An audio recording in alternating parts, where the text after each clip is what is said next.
Yes guys, आ जाओ, आओ हुजूर तुमको खाना खिलाने ले चले, पेट भर जाए ऐसी। यस, ठीक है।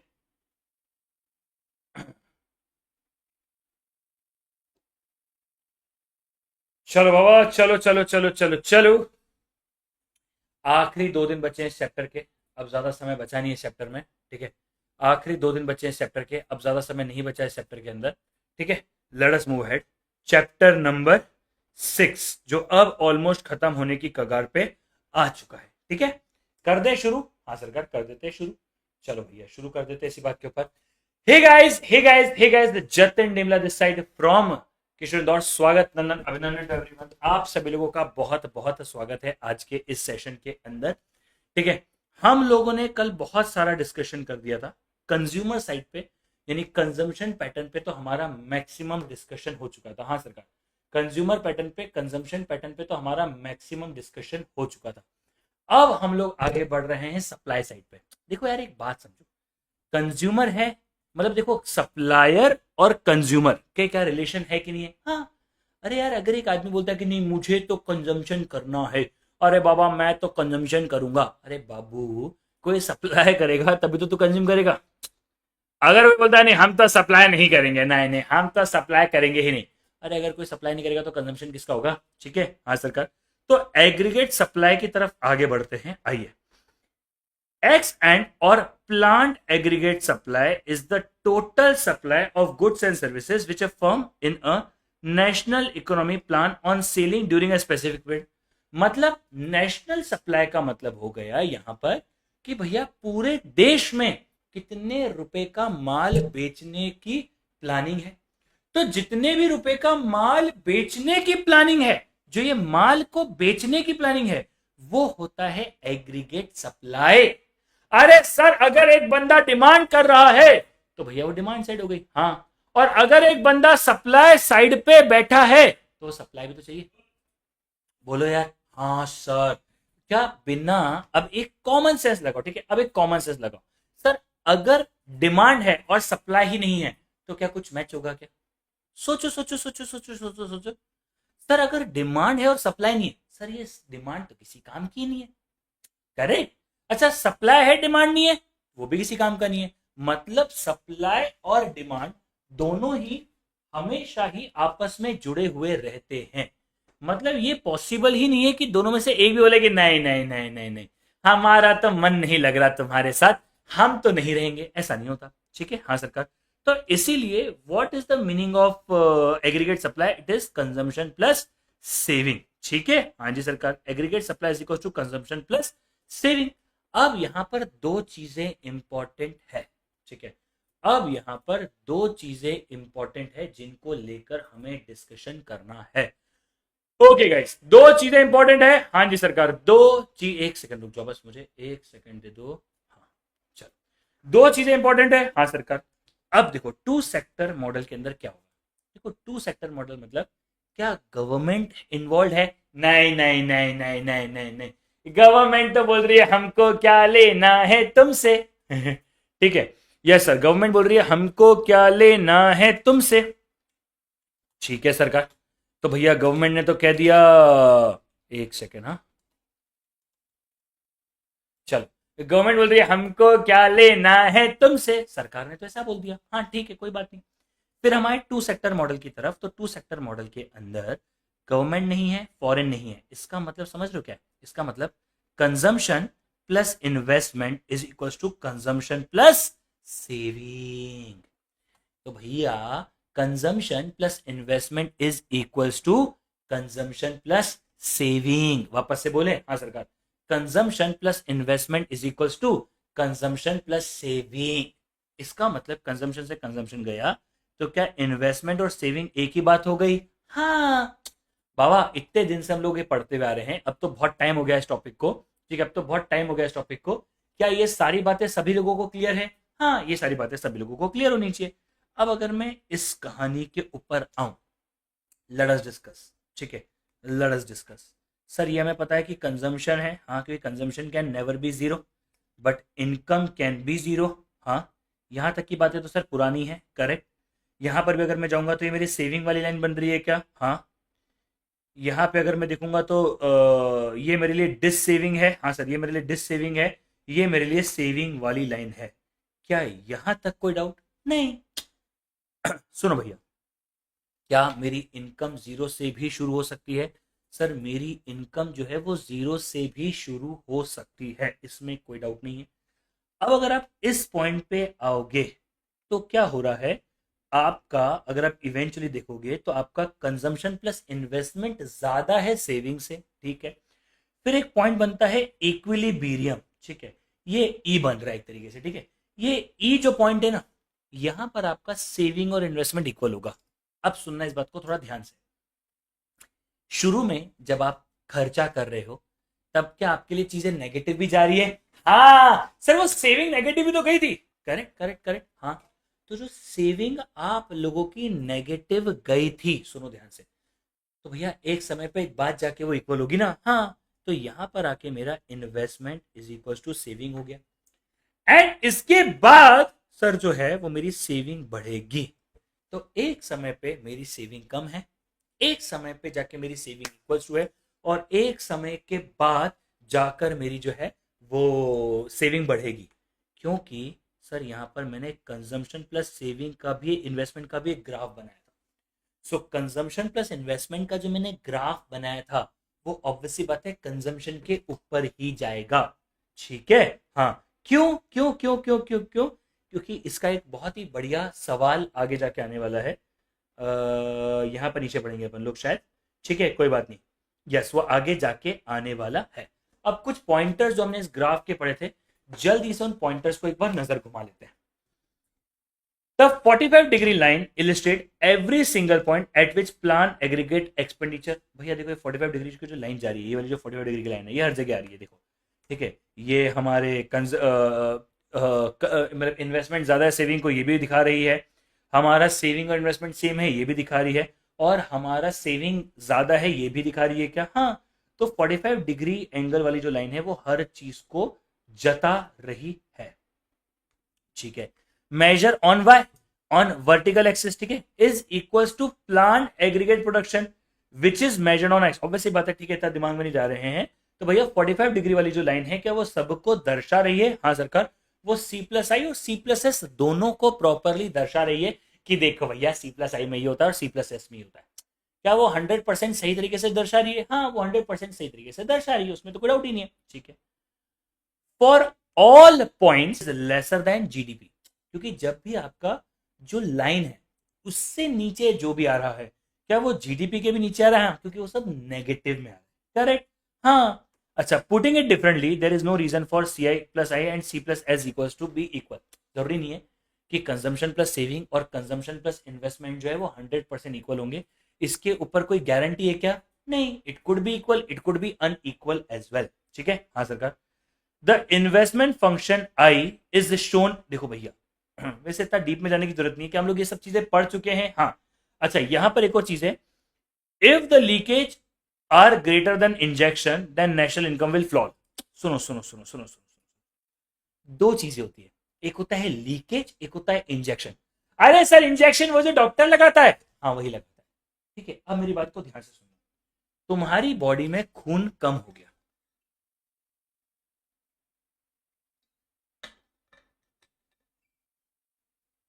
तुम्हारी बॉडी में खून कम हो गया, तुम गए डॉक्टर के पास, तुमने डॉक्टर को बोला सर मेरी बॉडी में खून, मतलब डॉक्टर ने तुमको बोला अरे तुम्हारी बॉडी में तो खून कम है रे, तुम तो जिंदा नहीं रह पाओगे, तुम तो मरने वाले हो। तो तुमने कहा अरे सर मुझे तो जिंदा रहना है। तो डॉक्टर ने इंजेक्शन उठाया और तुम्हारे अंदर लगा दिया खून। ठीक है, अब जो डॉक्टर ने तुम्हारे अंदर इंजेक्शन लगाया है, तो क्या तुम्हारा ब्लड फ्लो बढ़ गया क्या? हाँ सर, हमारा ब्लड फ्लो बढ़ गया, हमारे इसमें ब्लड ज्यादा आ गया। इसे कहते हैं इंजेक्शन का। सर लीकेज क्या होता है? डॉक्टर ने तुम्हारी बॉडी में से छेद करके छोड़ दिया, बोले पानी को बहने दो, सॉरी खून को बहने दो। ठीक है, अब अगर डॉक्टर ने तुम्हारी बॉडी के अंदर, ठीक है, अगर तुम्हारी बॉडी के अंदर खून छोड़ दिया, बोले कि यार इस आदमी के मतलब खून बहने दो, किसी काम का भी नहीं है जिंदगी में, है ना। अगर डॉक्टर ने इसलिए तुम्हारी बॉडी से खून छोड़ दिया, अब मेरी बात को थोड़ा नहीं थोड़ा ज्यादा ध्यान से सुनना, ठीक है। अब मेरी बात को थोड़ा नहीं थोड़ा ज्यादा ध्यान से सुनना। तो क्या तुम्हारी बॉडी से खून निकल जाएगा? हाँ सरकार, हमारी बॉडी से खून निकल जाएगा, करेक्ट। तो एक ऑप्शन है लीकेज, एक ऑप्शन है इंजेक्शन, ठीक है। यस सरकार, वापस से बोलू, हाँ। एक ऑप्शन है लीकेज, एक ऑप्शन है इंजेक्शन। ऐसा ही हमारी इकोनॉमी में भी होता है। अगर सरकार को इकोनॉमी में से पैसा बढ़ाना होता है, वापस से बोलो, ध्यान से सुनना, अगर सरकार को इकोनॉमी से पैसा बढ़ाना होता है तो सरकार खुद की जेब से थोड़ा पैसा डाल देती कि यार रहने दो गरीबों को, है ना, गरीबों को जीने दो। और अगर सरकार को वो पैसा मार्केट से निकालना है तो सरकार बोलती है निकालो निकालो निकालो निकालो निकालो, कुछ मत छोड़ो इन गरीबों के पास, ठीक है। तो सरकार दोनों कर सकती है। सरकार पैसा निकाल भी सकती है, यानी लीकेज भी कर सकती है, और सरकार पैसा इंजेक्ट भी कर सकती है। अब एक कॉमन सेंस, अगर सरकार ने पैसा इंजेक्ट किया, कॉमन सेंस वाली बात है, क्या सप्लाई और डिमांड 100% इक्वल हो जाएंगे? अगर ये इक्वल होगा तो मौज जा ही मौज जा, यार मेरा मौज जा ही मौज जा, ऐसा हो ही नहीं सकता ना। हमेशा सप्लाई और डिमांड, हमेशा सप्लाई और डिमांड 100%। बात बताओ क्यों नहीं हो सकती? अरे भैया समझो, किसी को पता ही नहीं डिमांड कितनी और किसी को पता ही नहीं सप्लाई कितनी। भाई मैं आज बोलता हूँ कि यार एक काम करता हूँ, मैं जैसे भी मैं सीरीज में वन शॉट वगैरह जोड़ने जा रहा हूँ, ठीक है। मैंने बोला यार एक काम करता हूँ, मैं तो यार मस्त वन शॉट वगैरह लेके आता हूँ, मैं तो ये सब काम करता हूँ। अब बच्चा बोलता है अरे नहीं सर, हमको तो वन शॉट चाहिए ही नहीं। सो सप्लाई और डिमांड क्या 100% सेम होगी? नहीं। तो इसलिए किन्हीं साहब ने कहा था कि भैया ये दोनों कभी भी 100% इक्वल नहीं हो सकती है। एक सेकंड रुक जाओ यार।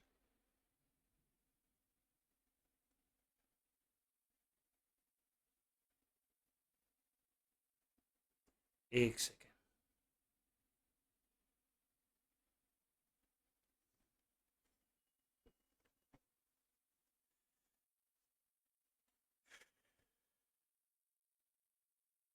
चल, डन है, हाँ सर का। आगे बढ़े। अबे इसको क्या हो गया? स्क्रीन कहाँ गई? बैठे बैठे स्क्रीन चली गई। ये भी बढ़िया है यार इन लोगों का यार। मेरे मन को भाया।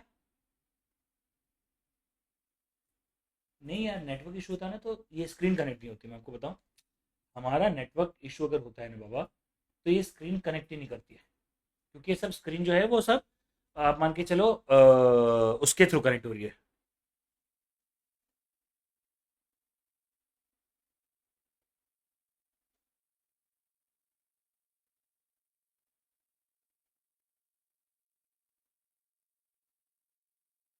अबे नो डेटा कहाँ से आगे लिखा हुआ?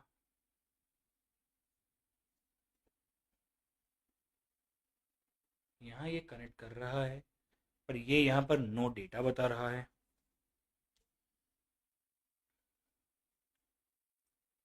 हेलो, अभी क्लियर है क्या? एक बार जल्दी से बताओ तो। क्रिएटर्स अडॉप्टिंग लाइव, अच्छा। ये तो नो दिखा रहा है, पर ये कैसे कनेक्टेड है? नहीं यार, वो मुझे केबल वाला सॉल्यूशन लेके आना पड़ेगा। एक मेरा आखिरी सॉल्यूशन बचा है, ठीक है। एक मेरा आखिरी सॉल्यूशन बचा है। Is audio and video is clear guys?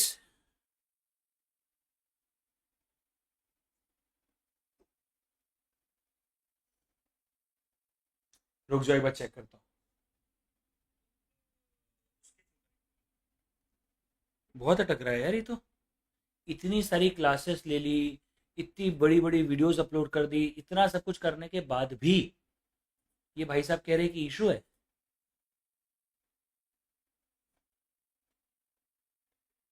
45 days challenge के अंदर नहीं, देखो अलग अलग चीज़ें होंगी, ठीक है। इफ़ यू आस्क मी तो मैं 45 डेज चैलेंज के अंदर अलग से वन शॉट लेके आने वाला हूँ, ठीक है। इफ़ यू आस्क मी तो मैं 45 डेज के अंदर अलग से वन शॉट लेके आने का प्लान कर रहा हूँ, ऐसा।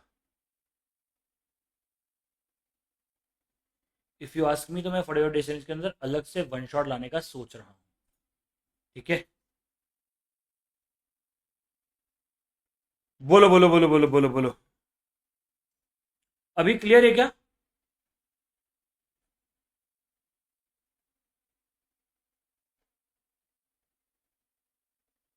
हेलो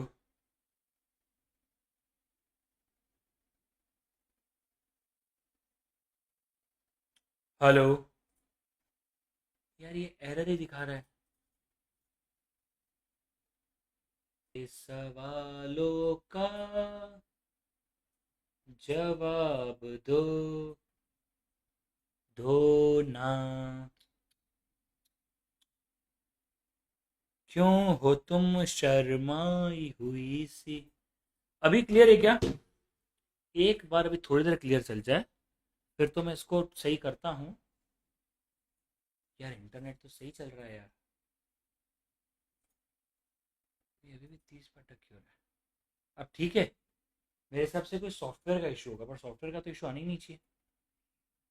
एक सेकंड रुक जाओ, मेरे को बस चेक कर लेना होगा, पर सॉफ्टवेयर का तो इशू आना ही नहीं चाहिए।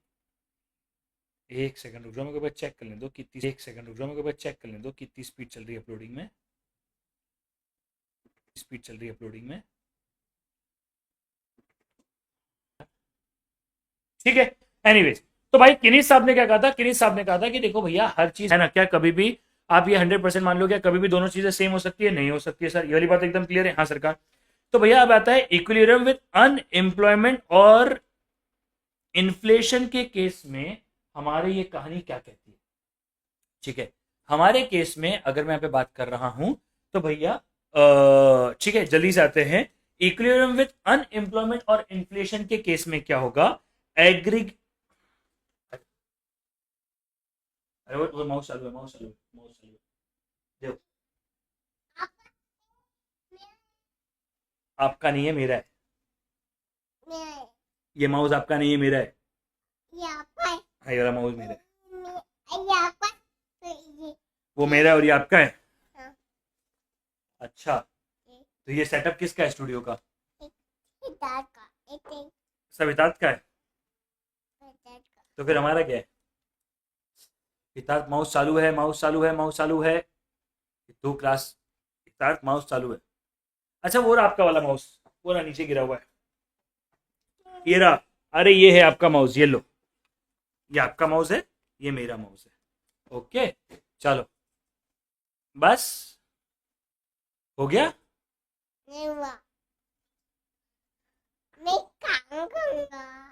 आप काम करोगे? लैपटॉप पे कर लो काम, जाओ। लैपटॉप पे करोगे काम? बोलो। अच्छा, एक गाइस बोल दो माइक में। नहीं नहीं, हाथ लगे, वो वायर खराब, वो वायर से हिल रहा है। बिना हाथ लगाए बोलो, हे गाइस। क्या नहीं? बोला माइक इसके पास ही है ना, दूसरा वाला। अच्छा, तो मैं रख के गया हूँ ना वहाँ पे। चलो, चलिए गाइस, आगे बढ़ते हैं।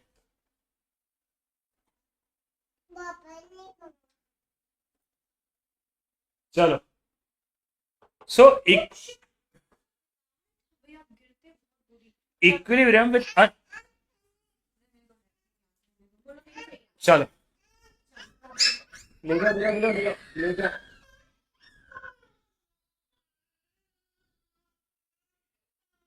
एक सेकेंड, उसको चले जाने दो, एक सेकेंड। हाँ, आवाज गई अब। एक्चुअली क्या था, उसको सेटअप का बहुत शौक है। उसको सेटअप बहुत पसंद है कि मेरे को सेटअप में आना है, सेटअप में आना है ना, ये लाइक ऐसे कैमरा एम्ब्रेस। ठीक है। इक्विलिब्रियम विद अनएम्प्लॉयमेंट और inflation, the aggregate expenditure line intersect 45 degree line at the level of potential GDP. ठीक है। देखो यार, इतना डीप में अपन नहीं भी जाएंगे, मैं आपको डायरेक्ट ग्राफ के साथ समझा देता हूँ। ठीक है। ये है, हाँ सरकार, ये है हमारी 45 डिग्री वाली लाइन। करेक्ट? हाँ सर। अब ये जो लाइन है, ये है मेरी कंजम्पशन प्लस इन्वेस्टमेंट के अंदर। करेक्ट?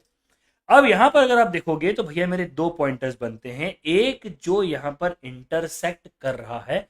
तो जब दोनों आपस में इंटरसेक्ट करते हैं तब मेरे लिए एक पॉइंट बनता है, और एक और मेरे लिए पॉइंट बनता है जहां पर भैया मैं एक तरीके से मान लाता हूं कि ये मेरा डिफ्लेशन गैप है। मतलब मेरा मार्केट ग्रो तो कर रहा है, लेकिन वो कहीं ना कहीं महंगाई और उन सब के चक्कर में कर रहा है। आ जाओ एक बार स्पीड से पढ़ते हैं। If the aggregate demand is for an amount of output less than full employment level of output, then we say there is a deficiency and demand. मतलब हमारी जो डिमांड है, अगर उसके बावजूद भी फुल एम्प्लॉयमेंट नहीं हो पा रहा है, ये तो समस्या वाली बात है। भैया अगर हमारी डिमांड में फुल एम्प्लॉयमेंट नहीं हो पा रहा है तो ये हमारे लिए टेंशन वाली बात है। मजे की बात बताऊं, हाँ सर बताओ। मजे की एक बात ये है कि भैया हमारे जैसे अभी हम लोग क्या बात कर रहे हैं, हम लोग बोल रहे हैं अरे फुल एम्प्लॉयमेंट चाहिए, फुल एम्प्लॉयमेंट चाहिए, फुल एम्प्लॉयमेंट चाहिए, फुल एम्प्लॉयमेंट चाहिए। पता है मजे की बात क्या है? मजे की बात यह है कि अमेरिका का टेंशन ये है कि फुल एम्प्लॉयमेंट क्यों है। मैं मजाक नहीं कर रहा। अमेरिका सोच रहा है कि यार हम कैसे करके एम्प्लॉयमेंट गिराए। सर क्यों? क्योंकि जब लोगों के पास पैसा नहीं होगा, जब लोगों के पास जॉब नहीं होगी, तब जाके वहां के जो लोग हैं, मतलब अभी क्या हो रहा है वहां पे इस चक्कर में इन्फ्लेशन बहुत ज्यादा राइज कर रहा है। ठीक है, क्यों? क्योंकि सबके पास जॉब है। जैसे ही लोगों के पास से जॉब चली जाएगी, है ना, जैसे ही लोगों के पास से जॉब चली जाएगी, भैया सब खुश हो जाएंगे कि बोले अच्छा चलो भैया जॉब गई, ठीक है, चलो भैया जॉब गई। अब अगर जॉब चली गई तो ये सबसे अच्छी पोजीशन मानी जा रही है अमेरिका के हिसाब से। अब ये सही नहीं है क्योंकि पर उनको भी अपनी डिमांड को कम साइड पे लेके जाना है। ठीक है, हाँ सरकार। And deficient demand give rise to deflationary gap और रिसेशनरी गैप। मतलब भैया हमारा मार्केट जो है वो डाउन साइड आ जाता है। The Keynesian model of macro economics when the equilibrium level of aggregate production achieve in short run falls that could be produce full employment. तो भैया अगर हमारी जो जो प्लानिंग है अगर वो शॉर्ट रन में हो जाती है, मतलब जल्दी हो जाती है, तो भैया वो हमारे लिए फुल एम्प्लॉयमेंट दे सकता है। करेक्ट, हाँ जी सरकार। इन्फ्लेशनरी गैप क्या होता है? If the aggregate demand is for an amount output greater than the full employment level, then we say excess demand. और भाई इतनी डिमांड आ गई, इतनी डिमांड आ गई, इतनी डिमांड आ गई कि भैया हम लोग सबको एम्प्लॉय करने के बाद भी सर हम लोग सोच रहे हैं कि क्या कीजिएगा इतनी धनराशि का। ठीक है, हम फिर भी सोच रहे हैं कि क्या कीजिएगा इतनी धनराशि का, उससे कहते हैं। ठीक है, ये सरकार 7 बजे बेटा। ठीक है, excess demand give rise to inflationary gap. अब क्या हो गया सुनो ध्यान से, बहुत सिंपल कर समझाता हूं। ये इस दुनिया का आखिरी मोबाइल स्टैंड होल्डर है, या फिर मान लो ये तो है ही है। ठीक है, अब ये मोबाइल स्टैंड होल्डर है क्या? हाँ सरकार, ये एक मोबाइल स्टैंड होल्डर है। Now just try to understand. ये है 100 रुपए, मेरे पास पड़े हैं 10 पीस, लोग आ गए 12। अब क्या होगा? एक प्रोडक्ट बेचता हूं 100 रुपए का, एक बंदा बोलेगा मैं 102 रुपए में खरीदने के लिए रेडी हूं, एक बंदा बोलेगा मैं 103 में लेने के लिए रेडी हूं, एक बंदा बोलेगा मैं 105 में लेने के लिए रेडी हूं। बोलियां लग रही होगी कि मैं इतने में ले लूंगा, मैं उतने में ले लूंगा, मैं ऐसा कर लूंगा, मैं वैसा कर लूंगा, इस तरीके की बोलियां चल रही है। Now just hear me out guys, just hear me out. अगर इस प्रकार से बोलियां लग रही है, इसका मतलब समझ रहे हो? इसका मतलब है कि सर डिमांड जो है वो बहुत ज्यादा है। ठीक है, डिमांड जो है बहुत ज्यादा है इस और प्राइस बढ़ रहे हैं, इसलिए इसे कहते हैं इन्फ्लेशनरी गैप। ठीक है, हाँ सरकार। Which is the amount which actual aggregate demand exceed level of aggregate demand required. Actual ज्यादा हो गई है, हाँ सरकार, तो यहाँ पे फुल हो जाएगा, हाँ सरकार। Keynesian model neither wages nor interest will decline in the face of abnormal high unemployment capacity. देखो भैया अब डिमांड ज्यादा है, हाँ, सप्लाई उतना हो पा रहा है नहीं, तो क्या वेजेस गिरेंगे? नहीं। क्या इंटरेस्ट रेट गिरेगा? नहीं, कुछ भी नहीं गिरेगा। क्यों? क्योंकि भैया सब कुछ सही चल रहा है ना। अब आप इमेजिन करके देखो ना, सब कुछ बढ़िया चल रहा है, हमें जो चाहिए उससे ज्यादा पैसा आ रहा है, हमें जो चाहिए उससे ज्यादा डिमांड आ रही है, हमें जो चाहिए उससे ज्यादा अगर सारी चीजें हो रही है, तो भैया ये तो पार्टी करने का मोमेंट है बाबा। फिर तो जाओ जाके पार्टी करो, है ना। गम में किस बात के बैठे हो? फिर तो जाओ और जाके पार्टी करो। सो अगर आप जाके पार्टी करोगे तभी जाके मजा आएगा, हाँ सरकार। तो ये जो पार्टी करने वाली पोजीशन है, इस पोजीशन की हम लोग बात कर रहे हैं। अच्छा अच्छा अच्छा अच्छा अच्छा अच्छा, मतलब कि भाई हम लोग इस तरीके से काउंट कर रहे हैं क्या? हाँ सरकार, हम इस तरीके से काउंट कर रहे हैं। ठीक है, यस सर, ठीक है, हाँ। अब एक होता है इन्वेस्टमेंट मल्टीप्लायर, यही हमें पढ़ना है। ठीक है, इन्वेस्टमेंट मल्टीप्लायर का मतलब क्या होता है? मुझे एक बात बताओ, दिल से एक बात बताना, ठीक है, दिल से एक बात बताना, एकदम दिल से एक बात बताओ, मैं इन्वेस्टमेंट क्यों करता हूं? कोई भी इंसान इन्वेस्टमेंट क्यों करता है? चाहे वो बिजनेस में हो, चाहे वो किसी में भी हो, ठीक है, चाहे वो किसी चीज भी चीज में आप इन्वेस्टमेंट कर रहे हो, आप इन्वेस्टमेंट क्यों कर रहे हो? सर यार पैसा बढ़ाने के लिए इन्वेस्टमेंट कर रहे हैं यार, ताकि पैसा ज्यादा कमा पाए इसके लिए इन्वेस्ट कर रहे हैं यार, हाँ या ना? हाँ सर, बात तो सही है। ठीक है, क्या हम लोग इसलिए इन्वेस्ट कर रहे हैं ताकि हम ज्यादा पैसा कमा पाए? हाँ सर, हम इसलिए इन्वेस्ट कर रहे हैं ताकि हम ज्यादा पैसा कमा पाए। यानी सर आप कहना चाहते हो कि इन्वेस्टमेंट के कारण भी हमारी इनकम बढ़ती है क्या? हाँ, इन्वेस्टमेंट के कारण भी हमारी इनकम बढ़ती है। सुनो सुनो सुनो, इसीलिए आता है इन्वेस्टमेंट मल्टीप्लायर। यहां पे हम लोग पता है क्या पढ़ते हैं, यहां पर रेशियो ऑफ चेंज, मतलब मैं आपको शॉर्ट में समझाता हूं। यहाँ पे के हो गया, ठीक है, इन्वेस्टमेंट के है। के का मतलब पता है क्या है, change in income due to change in investment. मैंने जो इन्वेस्टमेंट बढ़ाया है उसके कारण जो मेरी इनकम बढ़ी है, वापस से बोलता हूं, मैंने जो इन्वेस्टमेंट बढ़ाया है उसके कारण जो मेरी इनकम बढ़ी है, उसे हम क्या कहते हैं सर, उसे हम लोग कहते हैं इन्वेस्टमेंट मल्टीप्लायर। एंड हो गया। हेलो, हेलो, अरे नहीं यार, ये क्या हो रहा है आज यार। नहीं बेटा, हेलो, चालू है ना सेशन। हेलो, हेलो,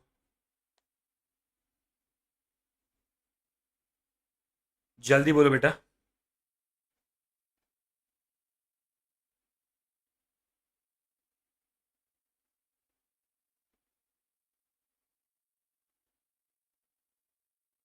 जल्दी बोलो बेटा। क्लियर है। आज क्या हो रहा है भाई, इतना इशू क्यों हो रहा है आज, आज इतना इशू क्यों हो रहा है। चलो, आज इतना इशू क्यों हो रहा है, पता नहीं क्या हो रहा है। चलो एनीवेज, तो मुझे एक बार बताओ, अगर एक आदमी पैसा इन्वेस्ट करता है तो क्यों इन्वेस्ट करता है। फॉर एग्जांपल, मैंने 500 करोड़ रुपए इन्वेस्ट कर दिए शेयर मार्केट के अंदर। मैंने कहा यार एक काम करता हूँ, 500 करोड़ रुपए शेयर मार्केट के अंदर इन्वेस्ट करके छोड़ देता हूँ। अगर मैंने 500 करोड़ रुपए शेयर मार्केट के अंदर इन्वेस्ट कर दिए, क्यों करे, ताकि मैं मेरी इनकम बढ़ा पाऊं, है ना, ताकि मैं मेरी इनकम बढ़ा पाऊं।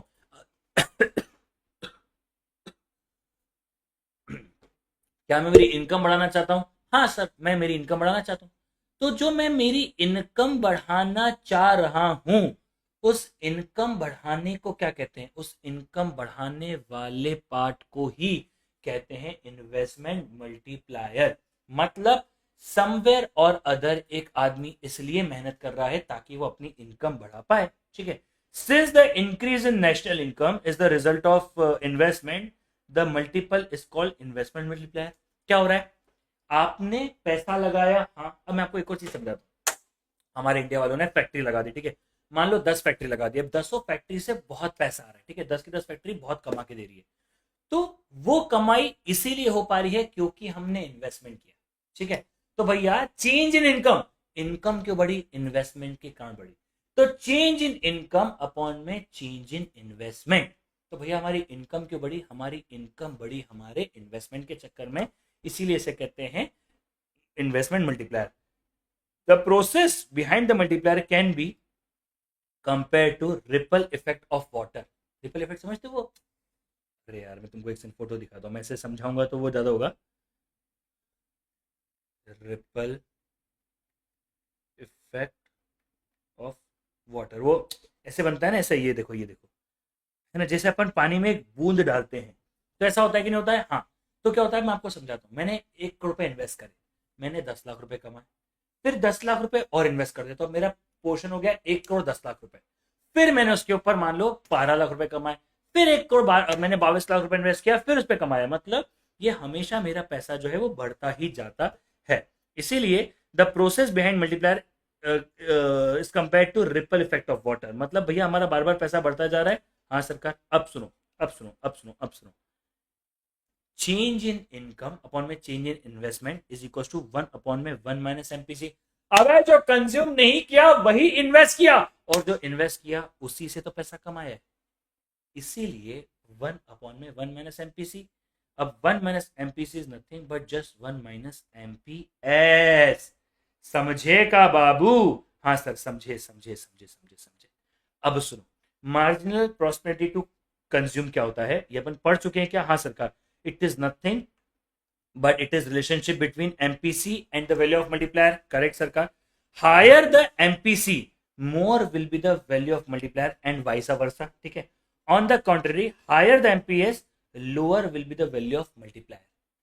जितना ज्यादा MPC उतना ज्यादा मल्टीप्लायर, जितना कम एमपीएस उतना, मतलब एक सेकंड, इसको सिंपल बोलते हैं, जितना ज्यादा एमपीसी उतना ज्यादा मल्टीप्लायर, जितना ज्यादा एमपीएस उतना कम मल्टीप्लायर, ठीक है। तो जितना ज्यादा एमपीसी उतना ज्यादा मल्टीप्लायर, जितना ज्यादा एमपीएस उतना कम मल्टीप्लायर, करेक्ट, हाँ सरकार। The multiplier concept is central to Keynes theory because it explained how shift of investment caused by change in business expectation set off। मतलब भैया ये एक तरीके से आपको बता रहा है कि यार देखो सुनो, पैसा इन्वेस्ट करते रहोगे तो पैसा कमाते रहोगे, पैसा कमाने के लिए पैसा इन्वेस्ट करना ही पड़ेगा।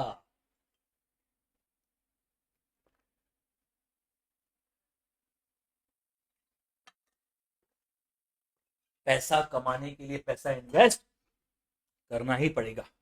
Increase in income due to increase in initial investment does not go endlessly. The process of income progression slow down ultimately comes to halt. Cause responsible for the decline in income are called leakage. अब क्या हो रहा है, आप invest कर रहे हो, पैसा आ रहा है, फिर आप इन्वेस्ट कर रहे हो, फिर आप पैसा आ रहा है, ये हो सकता है अनंत तक न चले और एक समय पे आकर रुक जाए। क्यों? क्योंकि आप पैसा निकाल भी तो रहे हो। अब अगर आप पैसा निकालोगे तो थोड़ी ना ऐसा होगा, फिर बोलेगा भैया रहने दो भैया, अरे नहीं नहीं भैया रहने दो भैया, हमें नहीं करना भैया, हम नहीं खेल रहे हैं भैया, है ना भैया जी, हमें नहीं खेलना भैया जी। तो ऐसे केस में क्या वो आके होल्ड पे भी हो सकता है?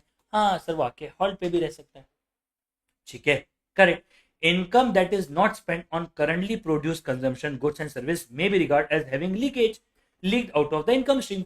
हो सकता है कि भैया बहुत सारा पैसा जो है वो मार्केट से लीक भी हो जाए, नहीं बाहर में निकल जाए, ठीक है। The leakage are cause due to sir taxation के चक्कर में। जैसे आज की तारीख में एफ इंडिया छोड़ के जा रहे हैं, तो उसके पीछे मेजरली दो रीजन है, पता है सबसे बड़ा रीजन क्या है सर? सबसे बड़ा रीजन तो 100% मार्केट ओवर वैल्यूड था, अब नहीं है ना सर। एक तो डॉलर और रुपीस का जो वैल्यू हो रही है उसके चक्कर में, दूसरा जो छोटा मोटा पैसा भी वो लोग कमा रहे हैं उसके ऊपर भी बहुत सारा टैक्स लग जा रहा है, इस चक्कर में वो लोग ऐसा नहीं कर रहे हैं। High liquidity preference, idle saving और होल्डिंग कैश। लोग क्या करते हैं सर, भैया कोई बात नहीं, हम पैसा अपने पास रख लेते हैं, कैश अपने पास रख लेते हैं, ये सब भी रीजन है। Increase demand for consumer goods being existing stocks of import. भैया कंज्यूमर डिमांड बढ़ रही है, आप एडिशनल इनकम को कुछ और चीजें खरीदने में डालना चाहते हो, प्रॉफिट डिस्ट्रीब्यूट ही नहीं हुए हैं, पैसा कमा तो लिया लेकिन अभी तक डिस्ट्रीब्यूट नहीं हुआ है, एंड भैया पेमेंट्स ऑफ डेट या फिर आपको उधारी चुकाने के लिए भी तो पैसा चाहिए, वहां जा रहा है, या फिर आपने एम्प्लॉयमेंट और इन्वेस्टमेंट और इन्फ्लेशन के चक्कर में जा रहा है, या फिर हो सकता है आपकी स्कैरसिटी के चक्कर में पूरा पैसा जा रहा हो। मतलब सर लीकेज होने के चांसेस और कारण बहुत सारे हैं। यस, इसमें सबसे बड़ा कारण को, टैक्सेशन को सबसे बड़ा कारण माना गया है, इसमें तो कोई सवाल नहीं है, ठीक है। तो लीकेज का one of the biggest reason जो माना गया है वो कहीं ना कहीं आपका वो माना गया है, ठीक है, टैक्सेशन माना गया है, और एक्चुअली में वो बहुत बड़ा रीजन है भी, ठीक है, एक्चुअली में वो बहुत बड़ा रीजन है भी, ठीक है। चलिए आज के लिए फिर इतना ही रखते हैं, अब कल यूनिट 3 के साथ सेक्टर 3 के साथ चालू करेंगे, कल ही हमारे चैप्टर खत्म हो जाएगा, उसके बाद कुछ नहीं टेस्ट वेस्ट रखेंगे, ठीक है। चलो आज के लिए इतना रखता है, thank you so much, bye bye, take care you guys, मिलते चलो, बाय बाय।